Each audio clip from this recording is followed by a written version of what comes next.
The gold depository at Fort Knox, gentlemen. In its vaults are $15 billion, the entire gold supply of the United States.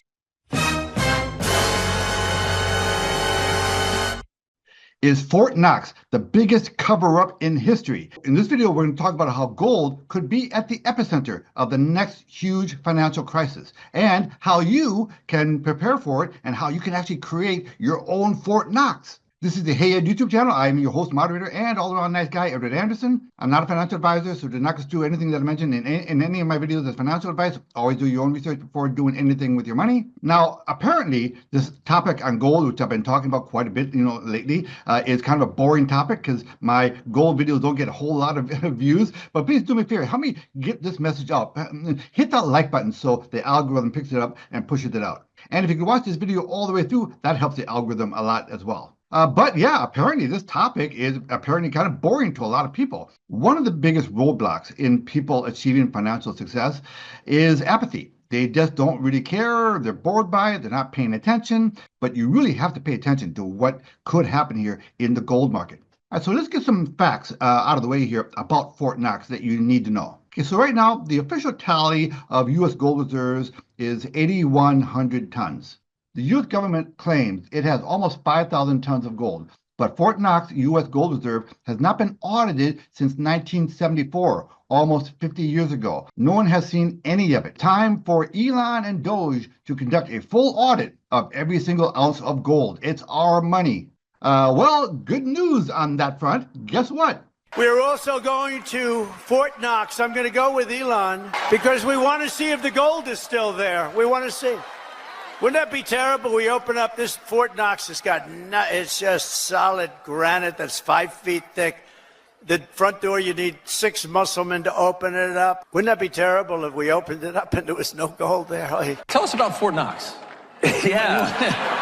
It's Kentucky. It's a military base. It's a ton of gold, tons and tons and tons like of gold. 5,000 tons of gold or 5,000 tons take, of gold are there in the ground and like this. I mean, it's a very secure thing. I think thing. we all want to see it. I'd love to see it. Like, this is your gold.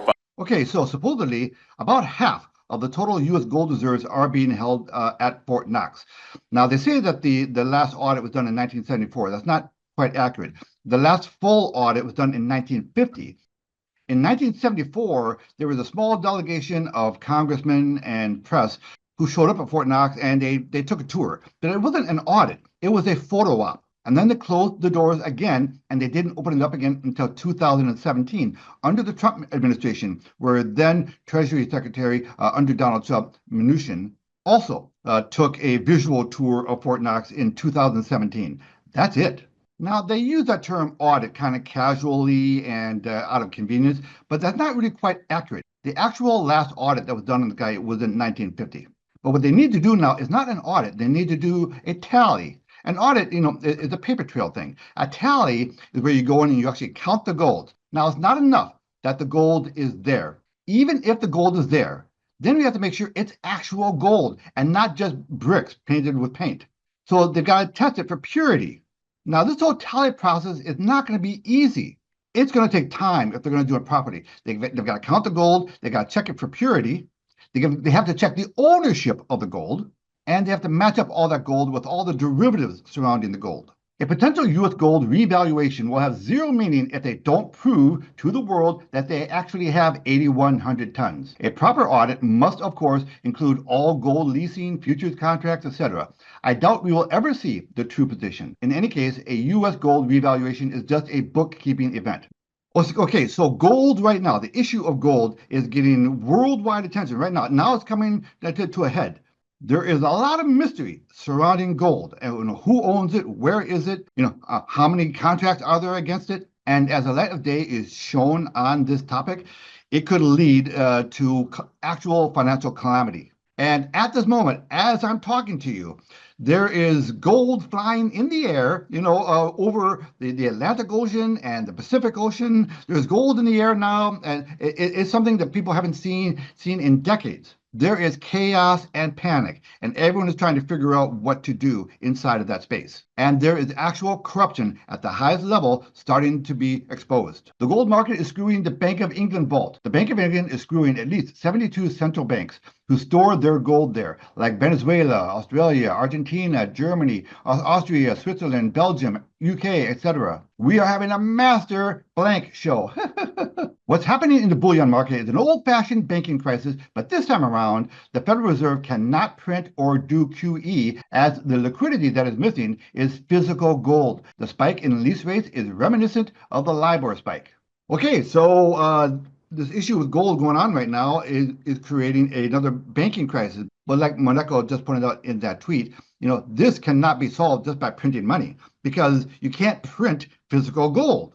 This chart will give you an idea of how stupid crazy the transfer of gold is at the moment.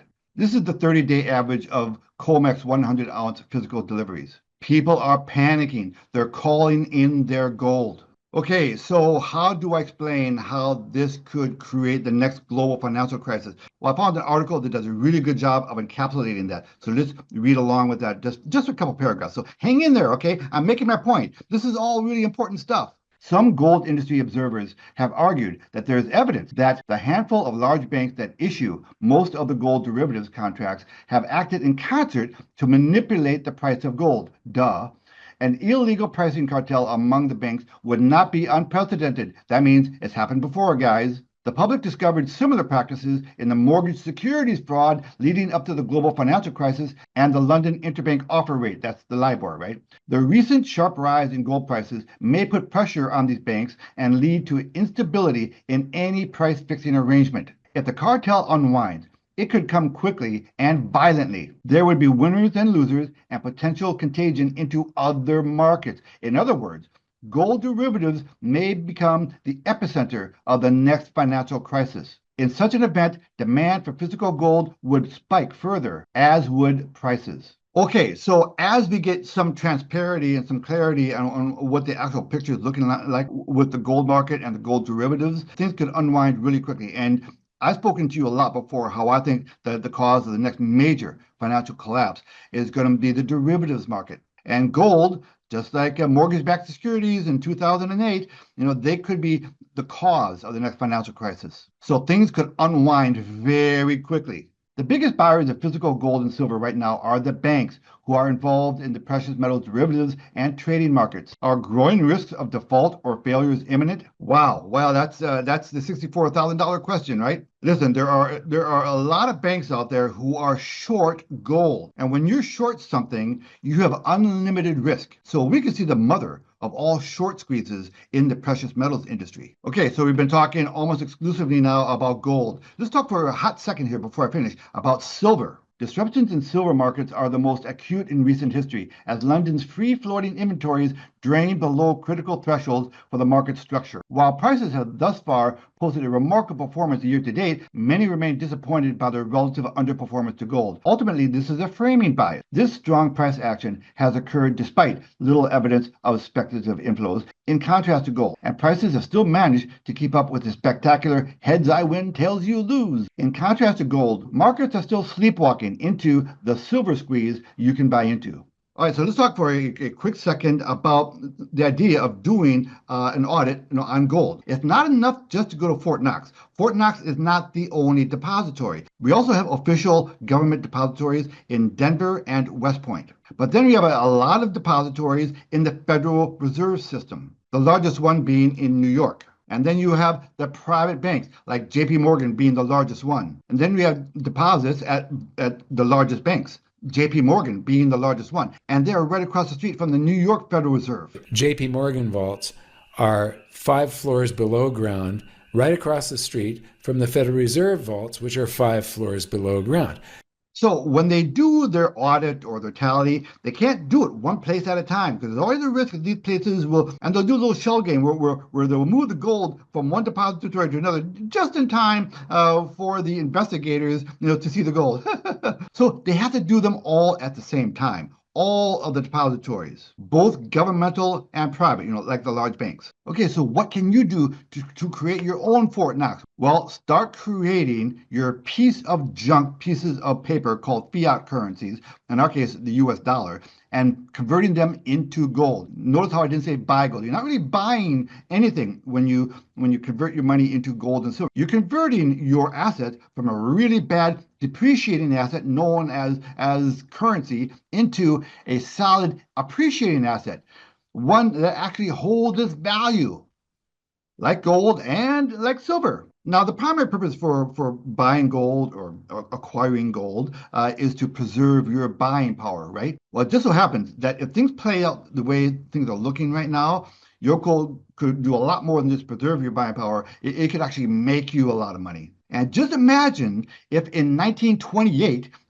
you converted all of your cash, you took it from your bank and you bought gold with it. Well, by the end of the next year, just think of what you could have bought with that same gold, just by having moved your cash, into gold. That one little simple fact. Did you know that less than 1% of the world's population own any gold or silver? So if you went to your local coin shop and just bought 1 ounce of gold, you're going to be in the top 99 percentile just by owning 1 silver coin. But that is how woefully unprepared the general public is for the next financial crisis. So the mantra on the channel has been and will always be, get your money out of the damn bank, acquire some gold and silver, and establish streams of passive recurring income. Okay, so please like and subscribe. Ed Anderson, live from Minnesota, signing out. Copy that.